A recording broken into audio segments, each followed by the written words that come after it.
El rei del gran imperi espanyol havia mort sense descendència i ara la corona tenia dos pretendents. Felip de Borbó, francès, partidari de centralitzar el poder. Carles d'Àustria, vienès, respectuós amb les institucions de cada país. Felip va tenir el suport de França. Carles es va aliar amb Gran Bretanya, Holanda i Portugal. Va ser una guerra europea. I a Espanya va ser la guerra de successió.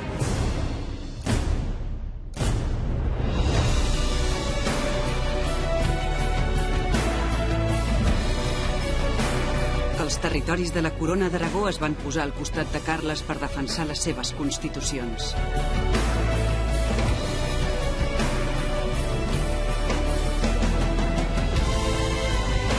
Però van perdre la guerra. I el nou rei, Felip V, va imposar el seu poder absolut. Va construir un sol estat amb una sola nació.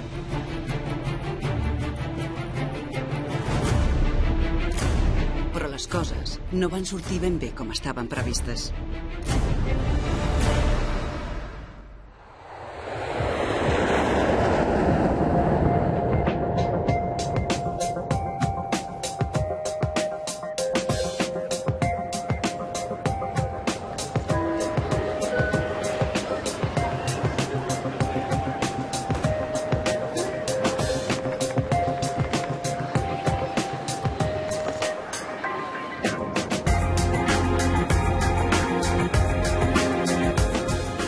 Apenes hem fet 3.000 quilòmetres i ja devem haver sobrevolat més de 40 cultures i llengües diferents.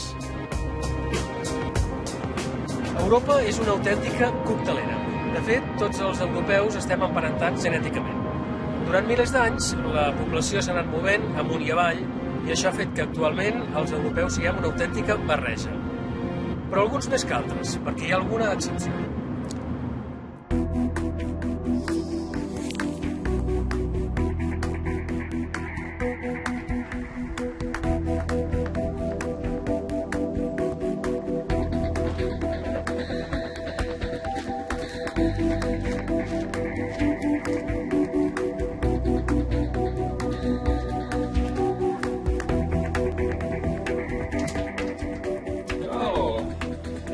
Markku Oinonen treballa al Departament de Física de la Universitat d'Hèlsinki.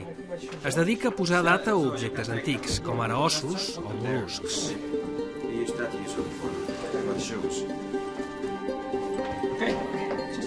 Markku va néixer en una granja al centre del país. La seva família i els seus avantpassats, fins allà on ha pogut rastrejar, venen tots de Carèlia, al bressol de Finlàndia. For sure it's not a Swedish origin. It's not Swedish, that's for sure. Oinonen name, the origin of the name itself, it might come from the... We have in Finland this kind of a goat type of animal called oinas. So, and this kind of animal is, it has been considered to be very stubborn.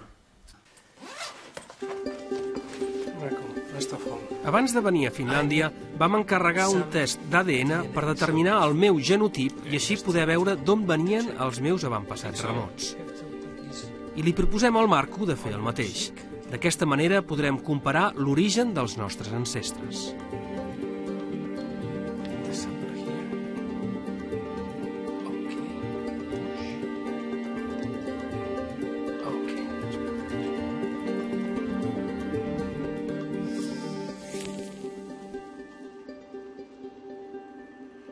This is your result, yes. So. And what it's saying is that your first reference population, you're actually Greek. And your second reference population is showing Iberian, Spain and Portugal. Yeah. Is it any surprise to you to find Greek? Yeah, a little bit. As far as I know, we have no Greeks in my family. Yeah. But probably they come from 2,000 or 3,000 years ago. Yeah, that's so possible. There are some Greeks that came to Catalonia. It might be even some pre-Roman era. Before Romans. Something like that. Yeah. And what about Markku? Yep. For your most part, you're Northern European. Oh.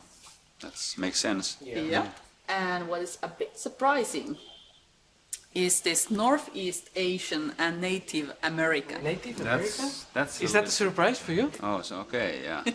You know your Indian relatives? Well, at least my father was not in Indian, but Is that a this might be surprise for you? It's a bit surprising, but it might be very old. Però després de les primeres sorpreses, anem una mica més enllà. Mirem el que s'anomena l'halogroup, és a dir, la informació dels gens específics que venen de la línia materna i paterna. Your paternal lineage is called I2A1B, and this is found in present-day Europe, mostly in Central Europe. This map actually doesn't show, but it's also found in Iberia and in this region. So it's kind of a very typical to find it there. Yeah. In the Iberia people. Yes, yeah, also. And Markus then, just a moment, is a very typical Finnish Y chromosome.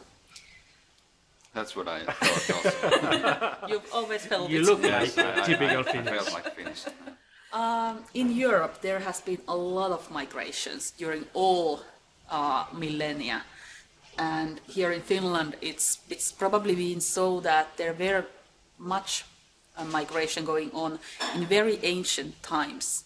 But during the last millennium or two, not much has happened. So we've been isolated after that. And that can be still seen in our genome. Tot plegat potser no vol dir gran cosa, però sí que indica que per aquesta terra, els últims milers d'anys, hi ha passat molt poca gent diferent. I que, per tant, els finlandesos no han tingut gaire barreja cultural. Just al revés que a Catalunya. Només us posaré una xifra. En els últims 300 anys, la població catalana ha crescut molt més que la mitjana mundial. En aquests 3 segles s'han multiplicat, atenció, per 15. Si al 1700 hi havia mig milió de persones, actualment voltem els 7 milions i mig. I aquests 7 milions i mig, tots o bé han vingut de fora o tenen algun avantpassat que hagi vingut de fora. Tots. I aquesta barreja extraordinària és la Catalunya contemporània. Avui explorarem tot això. Veurem com és que els catalans han crescut tant i, sobretot, com és que la gent que ha vingut de fora s'ha volgut quedar i s'ha volgut convertir també en catalans. Avui, a 300, la gent.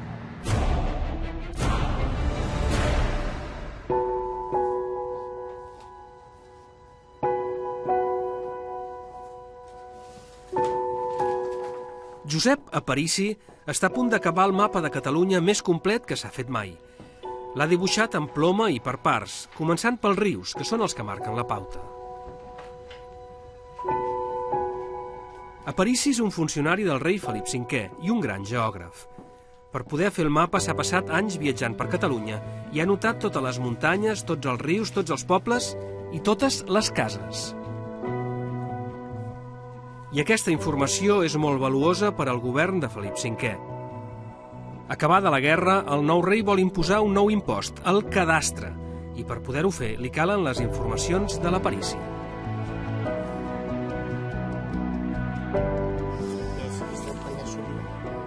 Aquell mapa de Josep Aparici avui es guarda a l'Institut Cartogràfic.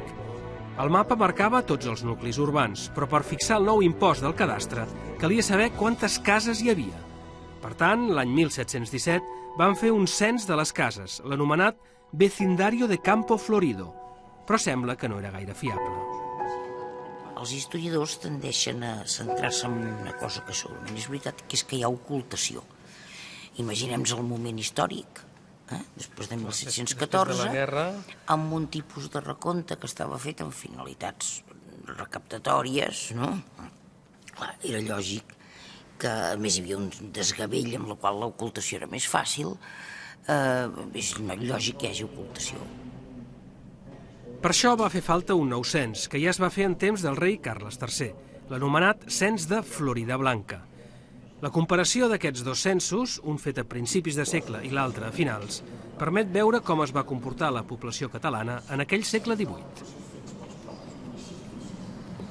Però en qualsevol cas, la valoració des del punt de vista demogràfic del segle XVIII... És que va ser un segle de molt creixement. I a més, contràriament al que va passar, per exemple, a principis del XVII, en què hi havia un creixement important, però que era causat per la immigració francesa, al segle XVIII, de moment, sembla que tot el creixement és autogenerat, que és per diferència entre mortalitat i fecunditat. O bé la fecunditat és més alta, o bé la mortalitat és més baixa, o totes dues coses. Si comparem el vecindario de Campo Florido amb el cens de Florida Blanca, veurem que la població passa de mig milió a gairebé 1 milió. És a dir, que en 70 anys Catalunya pràcticament va multiplicar per 2 la seva població. I en alguns pobles, fins i tot per 3. Com és el cas d'aquest poble d'aquí, Salàs de Pallars.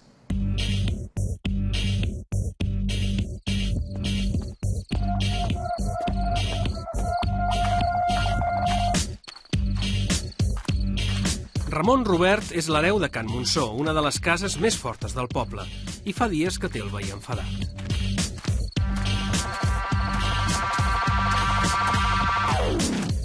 Què? Deus estar content, oi?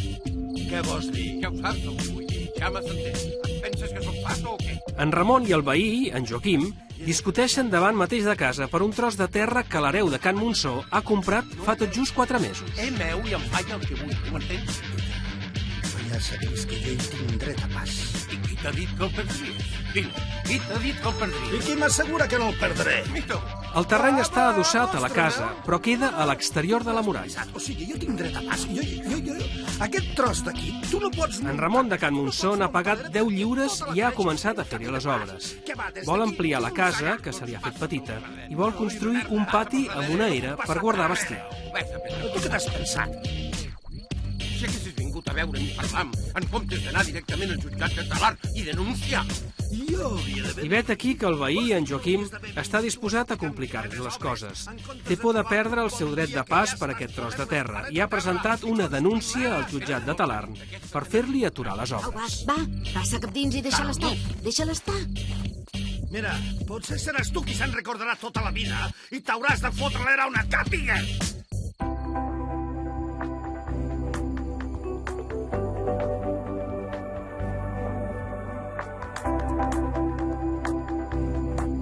És molt probable que l'hereu de Can Montsó tingués pressa per acabar les obres del pati abans de la Fira del Bestiar de Salàs. La fira era famosa arreu del Pirineu i per la gent del poble era un gran negoci perquè llogaven als firaires les eres de casa per exposar-hi els animals i s'hi guanyaven molts diners.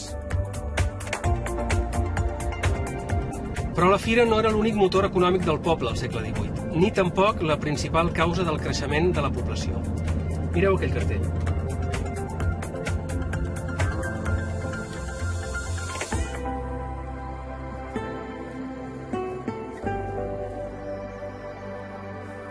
I sabeu per què en diuen feixancs d'aquest túnel? Doncs perquè el poble és ple de feixes com aquestes d'aquí. I a més, aquestes feixes ens demostren que aquells anys la població va augmentar. Mireu, amb les feixes podien anar guanyant terreny al bosc, terreny útil, conreuable, i d'aquesta manera podien augmentar la producció agrícola.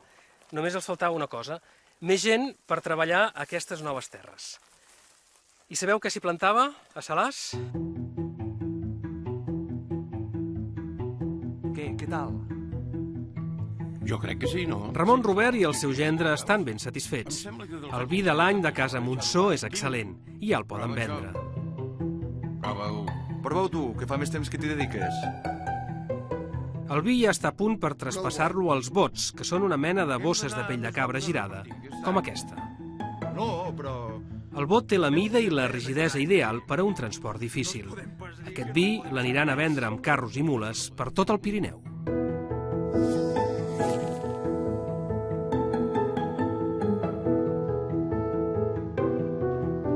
Francesc Ferràs coneix a fons la història de Salàs de Pallars, i especialment de l'antiga Casa Montsó, perquè és allà on viu.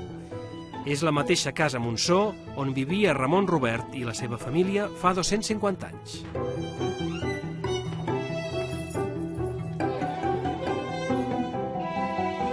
Cisco, i això és la premsa pel vi? Sí, aquesta és la premsa que la família d'aquí de Casa Montsó va construir a la segona meitat del segle XVIII, en el moment de màxima expansió demogràfica i econòmica de la població. El raïm entrava per aquella finestra, es xafava amb els peus en aquesta zona d'aquí, es prensava aquí a la premsa de vi i a través d'unes conduccions anava al celler. El celler està aquí sota? Sí, el celler està aquí sota. Vigila aquí, Més avall. I això està més o menys com estava? Sí, això des de la Segona República pràcticament no s'ha produït vi, per tant, està de manera molt similar a com era al segle XIX. I era una casa potent, aquesta, de producció de vi? Fixa't que hi ha 7 tones, cada tona té una capacitat de 4.000 litres, per tant, aquesta casa produïa entorn d'uns 30.000 litres de vi. Gran aquesta casa. Sí. Això què és, la sala? Sí, aquesta és la sala general de la casa. Escolta'm, i de quan és aquesta casa? La documentació més antiga que tenim és del segle XV, però possiblement ja existia abans. Escolta'm, i amb tot això deus tenir la documentació del judici aquest que estem seguint, no? Sí, com és un document important, el tinc aquí apartat. Mira, aquí el tens. Efectivament, aquests són els documents del jutjat de Talarn sobre aquell litigi que va enfrontar l'amo d'aquesta casa, de la casa Montsó, aquell Ramon Robert, amb el veí, el Joaquim Motes. I en Joaquim Motes, en aquesta denúncia, intenta aturar aquelles obres. Aquí ho diu. Diu, lo que pretende esta parte, és a dir, el veí, es que no se le haga agravio ni se impida el paso por dicho patio. Así presento la denuncia el día 7 del corriente, etc etc. Això era el mes de juny del 1779. I com va acabar aquella denúncia? Doncs va acabar bé, va acabar amb un acord. Aquí tenim la resolució. No es llegeix gaire bé perquè el document està una mica deteriorat, però explica que en Ramon Robert reconeix el dret de pas del veí per aquell pati i, a canvi, el veí, en Joaquim Motes, diu renuncia esta parte a toda acción, etc etc. I fins i tot es van posar d'acord en pagar junts els costos d'aquell judici, aquesta és la factura, i això és de l'agost del 1779. És a dir, des de la presentació de la denúncia havien passat només 2 mesos, jo no sé què trigaríem avui. Però en qualsevol cas, superat aquell tràmit judicial, en Ramon Robert va poder començar les obres i va fer l'era pel bestiar. I aquesta casa Montsó, l'antiga casa Montsó, de cop va tenir una ampliació. Veus? Per aquí passava l'antiga muralla, aquí queda restes possiblement d'una torre. I per tant, la part antiga de la casa? I aquesta seria la part antiga de la casa. La part nova comença aquí. Exacte. Això seria l'ampliació de la casa, una primera fase de l'ampliació, que és la vivenda.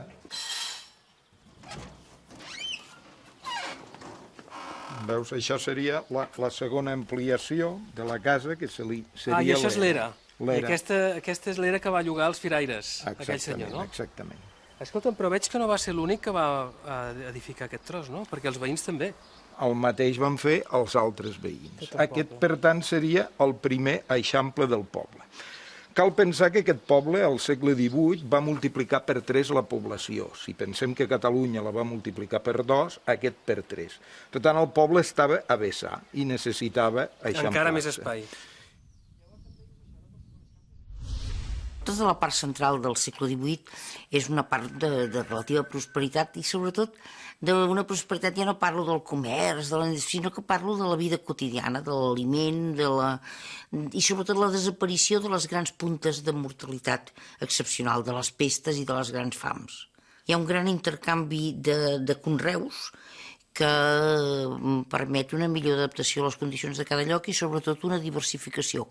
Per exemple, la qüestió de la patata, que després tindrà encara més importància a principis del XIX, clar, és un seguro de vida contra les males collites dels cereals i en conjunt és un període en què es menja millor, comença a introduir-se molt el cotó en comptes de la llana i això també és més higiènic, es pot rentar molt més, es comença a consumir més aigua, més sabó i tot això té uns efectes sobre la supervivència molt clars.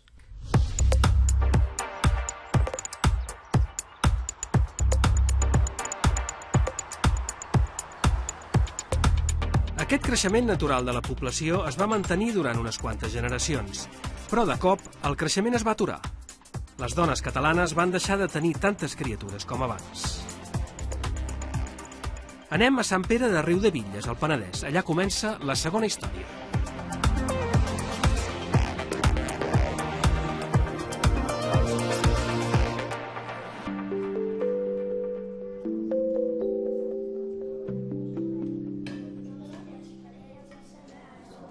Els Rafeques són una família de pagesos benestants.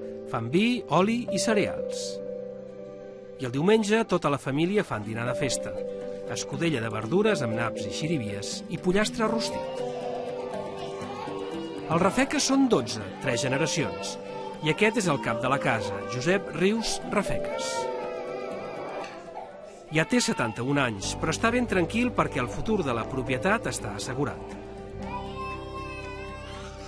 Per les filles ha pogut arreglar bons matrimonis, però la peça clau és aquest home, el que serà l'hereu quan ell es mori. Pere Rius i Sallarès. A més, aquest hereu ja té 4 filles, 2 fills i un altre en camí, perquè la dona està embarassada. O sigui que la transmissió del patrimoni està més que assegurada.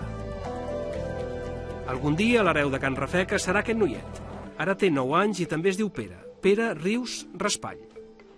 Però atenció, perquè una família amb tanta gent ja surt molt cara, i no només a l'hora d'alimentar-la.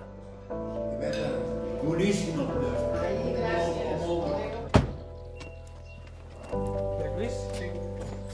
Ben bo, Gràcies per veure'ns. És la sala? És la sala. Pere Lluís Martí és l'últim descendent de la família i ja veieu que també es diu Pere, com tots els hereus de Can Rafeques. Aquests són els que es va convertir en hereus. En hereus, exacte. La casa té almenys 600 anys d'història. La documentació més antiga és del segle XIV, però ja hi ha referències als Rafeques en un document de compra de terres del segle XI. I enmig de tots els papers antics hi ha uns documents que ens van molt bé.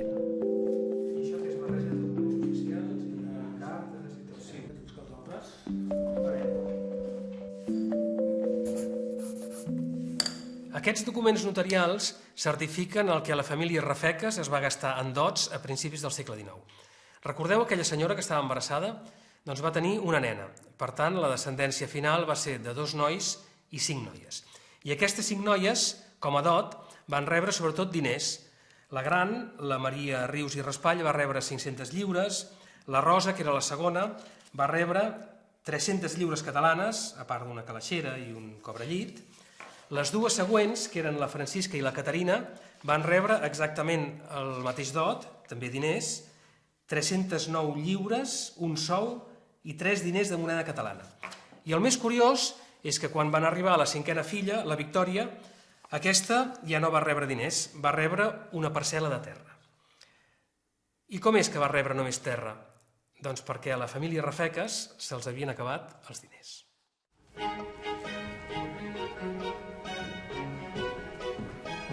Han passat més de 60 anys. A Can Rafeques s'han acabat les vaques grasses i a taula ja no són 12, ara només són 6.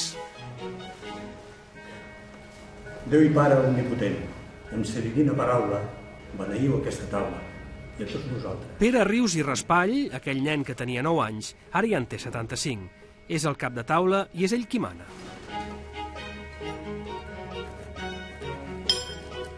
A en Pere li agrada sopar suau, i com que és costum de cuinar molt salat i especiat, necessita rebaixar la fortor del menjar.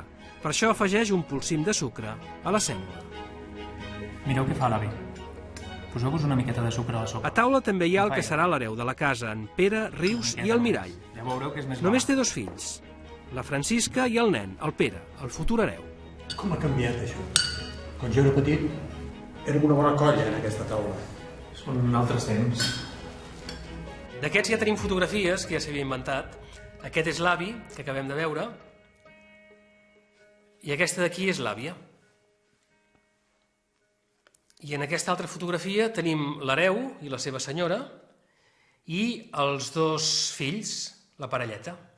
I com és que van passar de tenir famílies nombroses a tenir només la parelleta? En primer lloc ja ho hem vist, perquè mantenir una família nombrosa resultava caríssim. I en segon lloc, perquè els avenços en medicina, en alimentació i en higiene, van fer que la majoria de fills arribessin a l'edat adulta. O sigui que tenint un nen i una nena, és a dir, l'hereu i la pubilla, la família tenia garantits els seus objectius patrimonials i familiars, i com ells, la resta de la població. Però sabeu una cosa? Darrere d'aquella decisió de tenir menys fills no hi havia només un motiu econòmic, hi havia un motiu polític. Resulta que el 1889 el govern espanyol va aprovar un nou Codi Civil. Estava inspirat en el Codi Civil castellà i obligava a repartir l'herència entre tots els fills a parts iguals. Això es carregava la figura de l'hereu, que era el pilar del dret civil català i un dels pilars identitaris del país, almenys dels que tenien propietats. La reacció del catalanisme polític-social va ser vehement. Mireu què deia, per exemple, Àngel Guimerà. Deia: avui mateix, senyors, a les darreries del segle XIX, han gosat posar la mà barroera sobre el llibre de la nostra legislació civil, esqueixant sos fulls. Lo que no s'atreviren ni a intentar los dos Felips que atropellaren Catalunya s'ha perpetrat avui. I al final acabava d'una manera encara més vehement. Deia: senyors de Madrid, ja us dic que la terra està contorbada i plora amb llàgrimes de desesperació i d'ira. Vibren les campanes dels sometents. Ah, senyors de Madrid, que la paciència de Catalunya s'acaba. 1889. Llavors, Àngel Guimerà era el president dels Jocs Florals i aquella crida, juntament amb la resistència d'advocats, notaris, polítics, institucions, tot plegat va fer el seu efecte. Aconsegueixen que finalment hi hagi un article del Codi Civil que digui que es farà una compilació de les institucions del dret civil dels territoris com Catalunya per tal de mantenir-les. Per tant, el que calia fer és adaptar aquestes institucions al nou codi. Això serà considerat a l'època com una de les primeres victòries del catalanisme. El tema era que cada vegada més, a mesura que s'estenien les idees igualitàries, com no ha parat mai més de fer-ho, semblava que començaven a haver-hi veus contra el fet dels hereus per part, per exemple, del moviment obrer, dels anarquistes i tot això, després dels burgesos i del clero i d'aquestes... El pitjor eren els hereus, sí? Llavors aquesta diferència entre fills era mal vista. No és ja el que costaven, sinó que un heredés i l'altre no, això era cada cop menys acceptable. Per això la família ideal era la parelleta, que era l'hereu i sa germana. Hi ha una cosa curiosa. Tot i que les famílies tenien molts menys fills, la població de Catalunya no es va estancar pas durant la segona meitat del XIX. Al contrari, va continuar creixent, i molt. Aviat en sabrem el motiu, però ara és el moment de tornar a Finlàndia.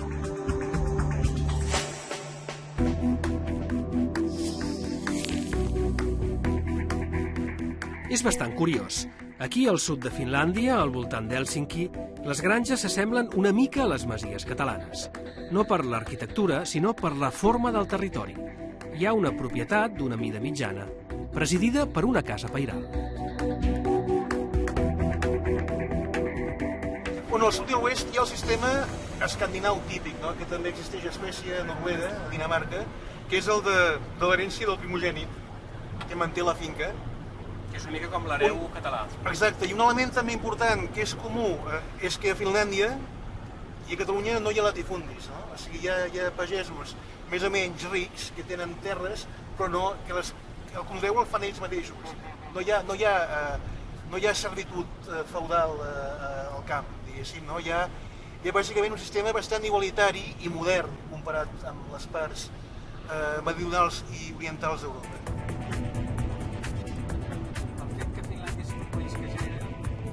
Peter Kraus, que és mig alemany i mig català, va treballar una pila d'anys a la Universitat d'Hèlsinki i coneix el país prou bé. El primogènit és típicament el sistema en què el fill gran es queda amb la propietat, llavors els altres fills reben una certa compensació però molt relativa i la idea és mantenir més o menys intacta l'estructura de la propietat agrícola. No? Això és el que passa a l'oest i al sud. Això fa que el creixement natural de la població en aquesta regió sigui molt minso, com a Catalunya. Però no passa així a la resta de Finlàndia, i per això Peter Kraus ens porta de viatge cap a l'est del país, en direcció a Rússia.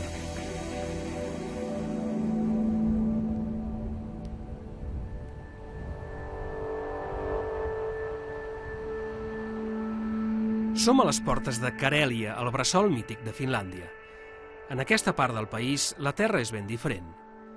Aquí hi ha grans extensions de bosc salvatge i la vida és una lluita contínua per domesticar el terreny. Quan arriba l'hivern, aquí la temperatura baixa a 25 graus sota zero. Imagineu-vos com devia ser fa 150 anys.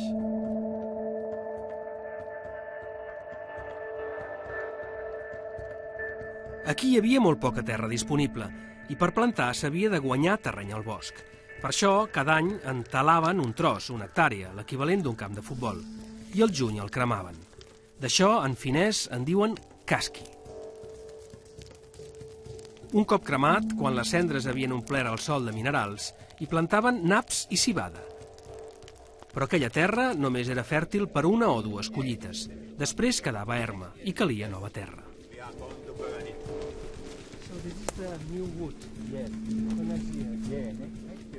Per això, a l'estiu següent, talaven i cremaven un nou tros de bosc, i així any rere any. Això era una feinada. Tota la família havia de pencar de valent. I per això, aquella terra guanyada al bosc es repartia d'una manera igualitària entre tots els fills. Però clar, això té conseqüències demogràfiques, no?, aquestes granges? Bueno, aquest sistema, al ser més igualitari, per una banda, permet un creixement demogràfic sostingut, això és el que es produeix en aquesta regió, i a més permet que la gent que forma part de la colla, la família, diguéssim, no és nuclear com a l'oest, sinó que es va ampliant. Aquí pot viure molta gent. Poden ser granges amb 20-30 membres, no?, que participen en aquest projecte, siguin part que formen part de la família, o gent que fins i tot ha vingut de fora, no?, per casament, per fins i tot amistat. O sigui, hi ha hi ha més possibilitat d'expansió tant demogràfica com de terreny, de territori. O sigui que, clar, aquestes granges, de fet, van creixent. Poc a poc, a mesura que van guanyant terra, també la granja va... Fins que arriba al límit el model de cremar, no? Perquè, esclar, això requereix bosc i també certa mobilitat que no pots tenir infinitament. Però dona molt, hi ha molt de temps fins que arribes en aquest punt. Clar, quan s'acaba el bosc, s'acaba el sistema. S'acaba el sistema. I llavors què passa amb tota aquesta gent? Home, llavors han de replantejar-se una mica els termes de la seva existència.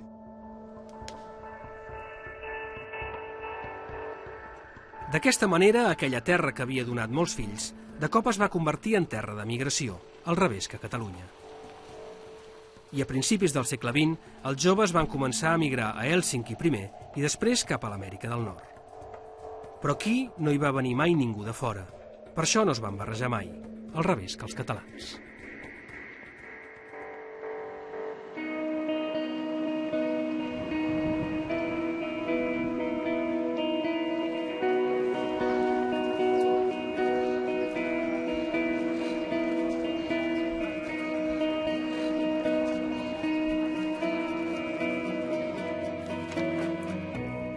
Diu que han localitzat un pis, el que avui en diríem un pis pastera, on hi viuen, amuntonats com la fruita, 8 famílies amb un total de 42 persones entre xics i grans.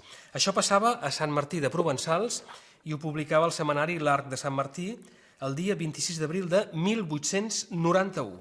I llavors explicava la història. Diu: tot l'oveïnat que habitava en Xiprana, poble d'Aragó no molt apartat de Saragossa, amb armes i bagatges, s'ha vingut a domiciliar en eixa població de Sant Martí de Provençals.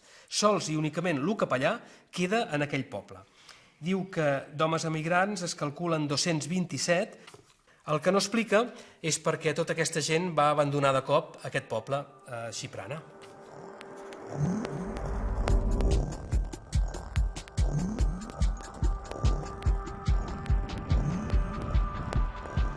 Xiprana forma part d'aquest territori que els catalans anomenen la Franja de Ponent i els aragonesos la Franja de Llevant. Pertanyia a la comarca històrica del Matarranya, però ara forma part de la nova comarca aragonesa del Baix Aragó-Casp. Aquesta comarca només té 2 municipis de parla castellana, Casp i Xiprana.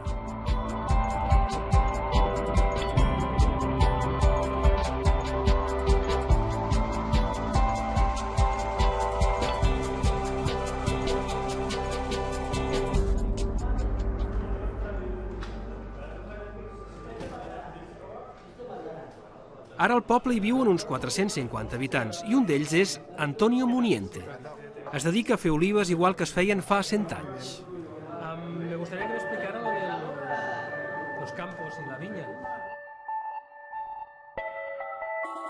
son paraguayos. ¿eh? Esos son paraguayos. Pero están todavía verdes, ¿no? Hombre, claro.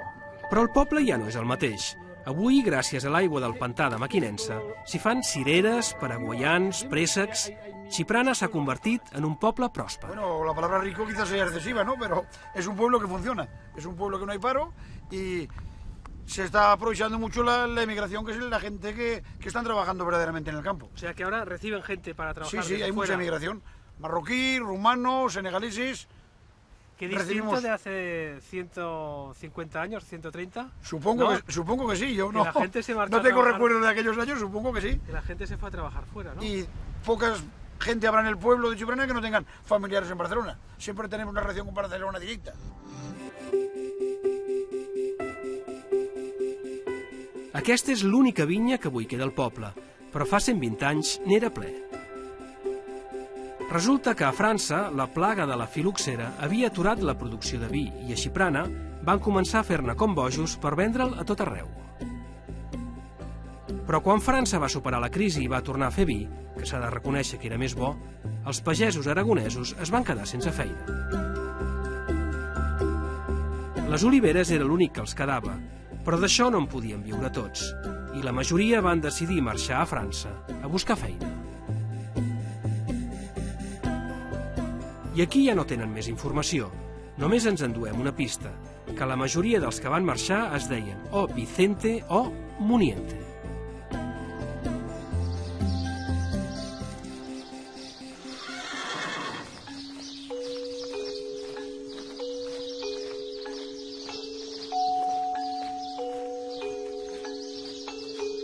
Fa 3 dies que aquesta caravana ha sortit de Xiprana i viatgen prop de 400 persones, famílies senceres.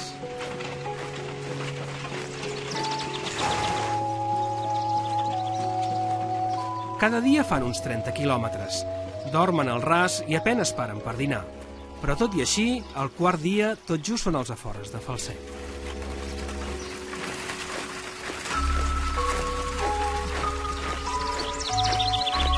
La intenció de la caravana és anar fins a França. Per arribar-hi han agafat el Camí de l'Ebre, el Canyís, Calaceit, Gandesa, Móra i Falset. D'aquí 6 dies arribaran a Barcelona i després cap amunt.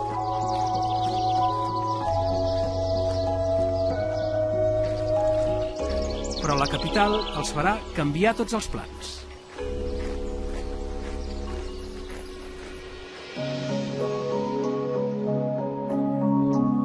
Fa 120 anys, Barcelona encara no presumia de viure obert al mar. Però ja no s'ofegava dins de les muralles. Estava creixent amb el Pla Cerdà i construïa fàbriques, sobretot al Poble Nou. La filoxera també havia arruïnat les vinyes catalanes i havia omplert Barcelona de pagesos convertits en obrers. En molt pocs anys es va doblar la població. Pel 1900, Barcelona ja tenia més de 500.000 d'habitants, i d'aquests, 150.000 havien vingut de fora, i molts d'ells ja eren de parla castellana, com els de Xiprana. Segons la notícia del setmanari Arc de Sant Martí, els de Xiprana s'havien instal·lat al barri de Fort Pienc.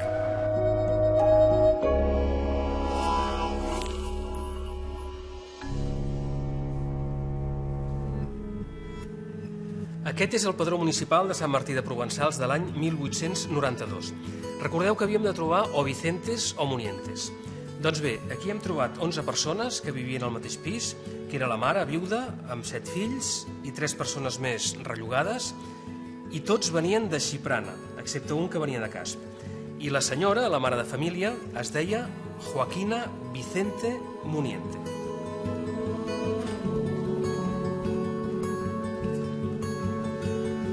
Pot ser que encara hi hagi algun descendent d'aquells aragonesos?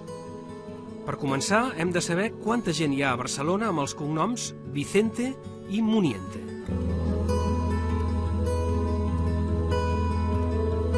Home, en són una pila, però és fantàstic, perquè si situem les adreces sobre un mapa de Barcelona, veiem que la majoria encara viuen en una mateixa zona, que és el Clot i Fort Pienc. Aquí és on es van instal·lar aquells nouvinguts de Xiprana i queda clar que aquí és on es van quedar.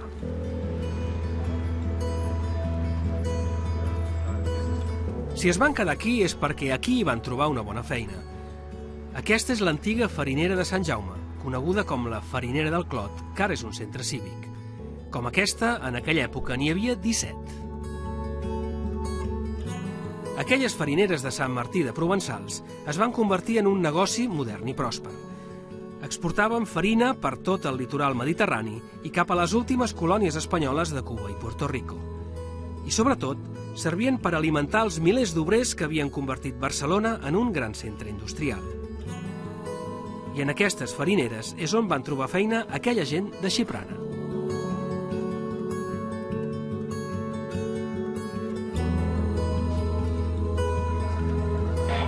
Senyor Muriente? Soc el Toni. Sí, sisplau.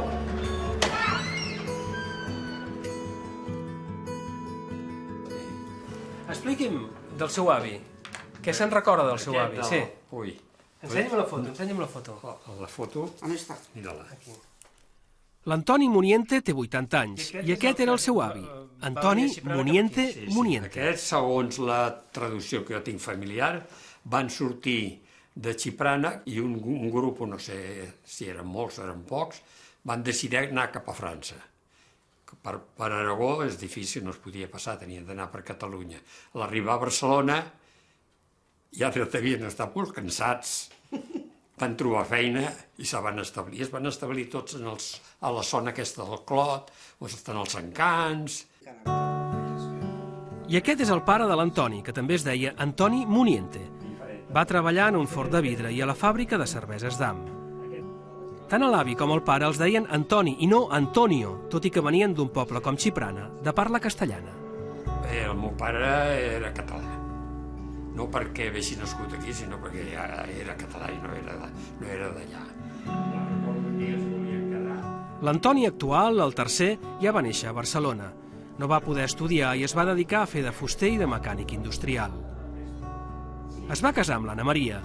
Van tenir 2 filles i a poc aquests Munientes van perdre els vincles amb la terra d'origen. Les seves 2 filles, l'Anna i l'Alícia, sí que han pogut estudiar. Per exemple, l'Alícia és professora en un institut de la Llagosta. Els Munientes són un exemple viu d'un sistema demogràfic propi d'aquest país.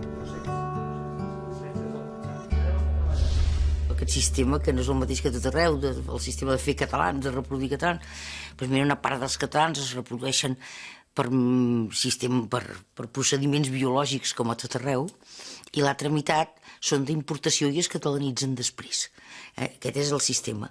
Això vol dir que, per mi, i des de fa almenys 150 anys, la immigració és un element endogen del sistema català de reproducció.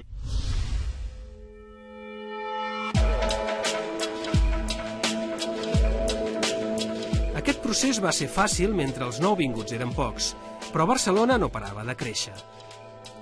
Les fàbriques, les obres del metro i l'exposició del 29 a Montjuïc van atraure molta mà d'obra vinguda de fora, moltíssima.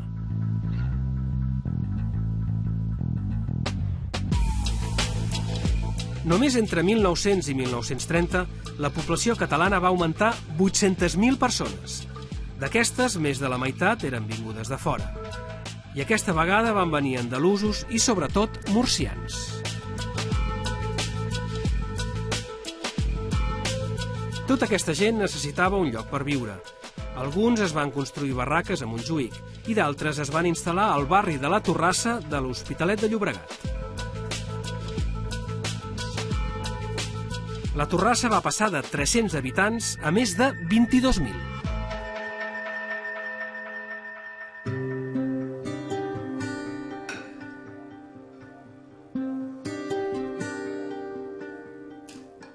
La família García Martínez fa un any que s'han instal·lat al barri de la Torrassa. Van venir en un vaixell de càrrega des de Cartagena, un viatge de 3 dies. Els García Martínez, que tenen 2 fills grans i una nena acabada de néixer, comparteixen pis amb els cunyats. Tot plegat, 7 persones que viuen en aquest petit habitacle sense llum, ni gas, ni aigua corrent.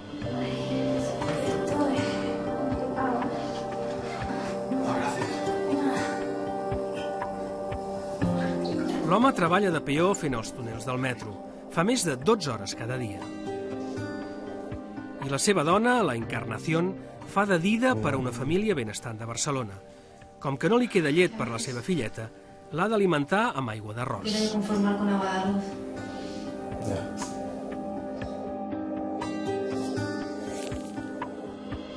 Els nouvinguts, els immigrants, van ser un gran tema de debat social i mediàtic, i el col·lectiu que va rebre més van ser els murcians.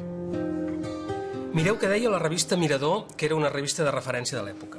Deia el cronista: a la Torrassa hi ha actualment, això és l'any 32, 22.000 habitants, dels quals 20.000 són murcians. Només un miler escàs són catalans. Aquests catalans viuen molt ben avinguts, tots es coneixen, tots van mig esporuguits, arrambats a les parets. Clar, aquesta informació no era correcta o era directament malintencionada, perquè en aquells moments a la Torrassa no hi vivien pas 20.000 murcians, sinó només 4.000. En qualsevol cas, aquells articles no van agradar gens al col·lectiu murcià i els dirigents de la Casa Regional de Múrcia i Albacete van organitzar un gran míting. I el Bé Negre, que era una revista satírica de l'època, tot fent la crònica d'aquest míting, encara va afegir més llenya al foc.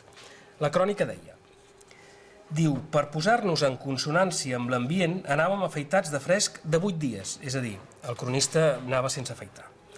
Com a mesura preventiva, ens havíem apressat a adquirir un número de Solidaritat Obrera, que és el carnet de lliure circulació d'aquelles remotes terres. Solidaritat Obrera era l'òrgan de la CNT, que era el sindicat majoritari de la Torrassa, de l'Hospitalet. Això que l'articulista deia, aquelles remotes terres. I continua. Diu, no havíem ocupat gairebé el nostre lloc que ens rodejaren amatents 6 murcians, que li diuen: «Usted es forastero, ¿verdad?» I el cronista contesta: «Sí, señor, soy catalán». I els altres li diuen: «Ah, por eso nos era desconocido». Clar, aquest tipus de cròniques encara va estigmatitzar més el col·lectiu. I allò va empitjorar. Quan es van acabar les obres de l'exposició i en plena crisi mundial del 1929, molts d'aquests nouvinguts es van quedar sense feina i vagaven pels carrers. La gent va començar a relacionar els murcians amb els problemes que sí que hi havia als barris perifèrics: la fam, la misèria, la delinqüència. I d'aquesta manera, murciano es va convertir en la manera d'anomenar despectivament qualsevol immigrant. Però aquells García Martínez, de la Torrassa de l'Hospitalet, van continuar aquí. La dona, la Encarnación, va quedar viuda molt aviat, però tota sola se'n va sortir, i aquí en tenim la prova. Conxita, qui és aquesta? La meva mare. La Encarnación? Sí. Vostè? Aquesta. Aquesta d'aquí. Jo vaig començar a treballar aquí. Aquí ja treballava? I on treballava? A fer feines. I no anava a l'escola? De nit anava 2 hores, que és el que em pagaven, 35 pessetes. La Conxita és la filla petita de la Encarnación. Va néixer al pis de la Torrassa i avui continua vivint a l'Hospitalet. Té 76 anys i 2 filles. L'Imma n'és una, té una perruqueria. Tu te'n recordes de l'àvia Encarnación? Sí, molt, molt, molt. Com era? Bueno, tot el que et pugui dir d'ella és magnífic, perquè era una dona molt lluitadora, molt treballadora, es va quedar viuda quan tenia 33 anys, embarassada del seu fill petit, i bueno, ella sola va aixecar tots els fills, va treballar molt, molt, molt, i va tenir una vida bastant complicada, bastant difícil. Què representa que diu la llegenda familiar? Quina és respecte a aquest tema, la que t'han transmès a tu? Doncs una família humil, des de sempre, no? Molt treballadora. I la Carla és la besneta de la Encarnación, la petita d'aquesta nissaga de 4 generacions de dones fortes.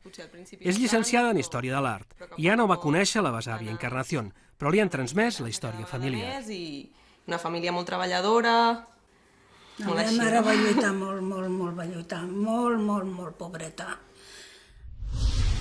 Aquí hi ha un ascensor social important, almenys espero que hi sigui encara en el futur, però durant tot el segle XX i el XIX hi ha hagut un ascensor social molt més actiu que en altres llocs. Normalment la primera generació són pagesos, o després la segona van a la fàbrica i la tercera ja estan a serveis i va molt de pressa. el fet mateix de que existeixi una identitat catalana, que és una cosa que moltes vegades no s'esperen i que pot ser xocant per un que no s'ho espera, però esclar, un cop que hi entres i fas l'esforç, això juga a favor teu, perquè si tu parles la llengua i respectes i menges els entrepans amb pa amb tomàquet, qui et pot dir que no ets d'aquí? Sí? Per tant, el fet que hi hagin aquestes diferències dona una mena de carnet d'identitat que en altres llocs on no tindries de fer l'esforç no el tindries. Per tant, no és fàcil, però potser és rendible integrar-se. Més rendible que en altres llocs.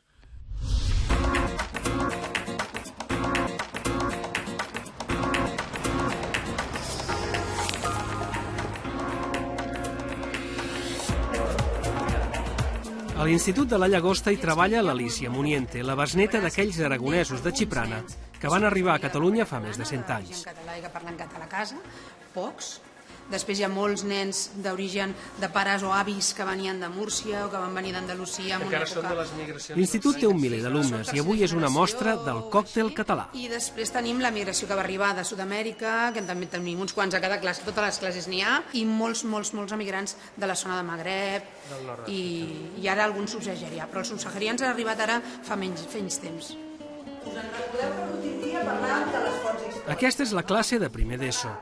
La professora de Socials fa un taller en què demana als nois i noies que portin fotos dels avis. Hola, em dic Sandra i he portat una foto dels meus avis que surten a la platja de Granada. La meva àvia ve de la Manxa i el meu avi ve de Granada. Em dic Neus i he portat una foto dels meus avis amb el meu pare a Galícia, on ells vivien. Van vindre al 1970 perquè els meus avis volien una vida millor pel meu pare i els meus tiets, perquè allà sempre estaven treballant en el camp i a la muntanya. Em dic Christopher, he portat aquesta foto. Aquests són els meus avis. Amb la meva mare va tindre que vindre aquí a Espanya per millorar el meu futur. Em dic Ingrid, tinc 12 anys i vaig néixer a Equador i vaig vindre aquí complint ja els 2 anys. Aquest és els meus avis, que ara la meva àvia viu aquí, però ara el meu avi no està aquí, està en el cel. Em dic Aua i aquesta és la foto de la meva besàvia. El motiu per la que l'he escollit és perquè va ser la seva graduació, que encara viu a Senegal, i tinc 3 germans i vam néixer aquí.